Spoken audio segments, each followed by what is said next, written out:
Xorijiy davlatlarning elektron raqamli imzo algoritmi tahlili modern axborot xavfsizligi tizimlarining asosini tashkil etuvchi elektron raqamli imzo texnologiyalari global miqyosda tahlil qilish va xorijiy davlatlarning muvaffaqiyatli tajribalarini o'rganish.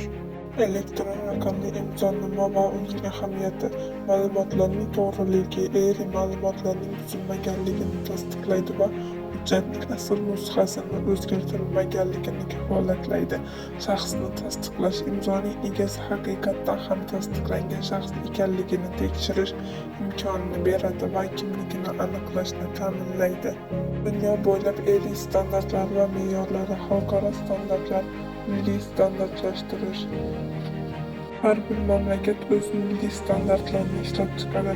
AQShda FIPS, Yevropada N, Xitoyda SM2, SM3, SM9 standartlari mavjud.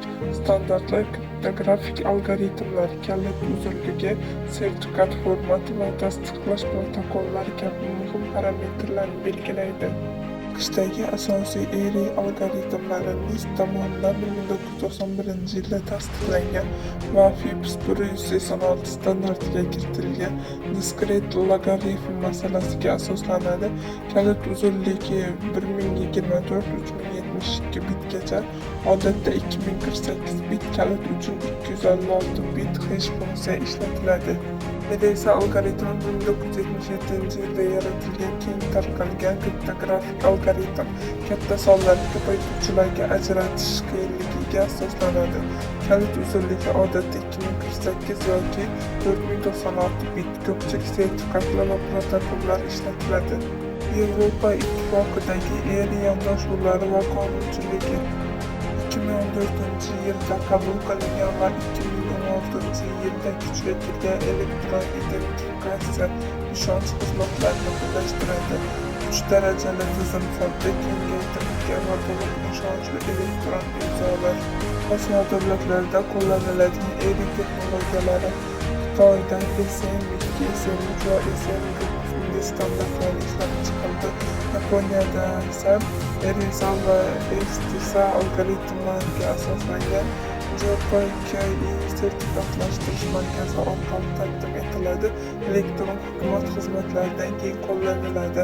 Hindiston digital signature sertifikati DSS tizimini amalga oshiradi. Klass 1, 2 va 3 sertifikatlari mavjud.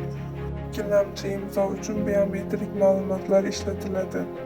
Turli algoritmlarning kuchli va zaif tomonlari. esa kuchli tomonlari keng qo'llab-quvvatlash, oson amalga oshirish, ko'p funksiyali. Zaif tomoni katta kalitlar, sekinroq, zamonaviy hujumlarga qarshi zaif. DSA o'ziga xos imzolash, FIPS tasdiqlangan, to'g'ri tanlangan parametrlarda xavfsiz. Zaif tomonlar faqat imzolash, kalit tanlash muhim, kamroq qo'llab-quvvatlash. Kriptografik hujumlarga chidamlilik tahlili. Bo'ylab tasodifiy urinishlar, zamonaviy algoritmlar 2048 bit RSA yoki 256 bit ES bilan amaliy jihatdan amalga oshirib bo'lmaydi. 128 bit xavfsizlik darajasi yetarli hisoblanadi. Algoritmning matematik asoslarini buzishga urinish, esa uchun sonni ko'paytirishga ajratish. DSA uchun diskrete logaritm masalasi, katta kalitlar bilan chidamli. Kelajakda tendensiyalar va kvantga chidamli kvant hisoblash tahdidi. Zamonaviy kvant kompyuterlari yaqin kelajakda klassik kriptografik algoritmlar RSAni buzib yuborishi mumkin.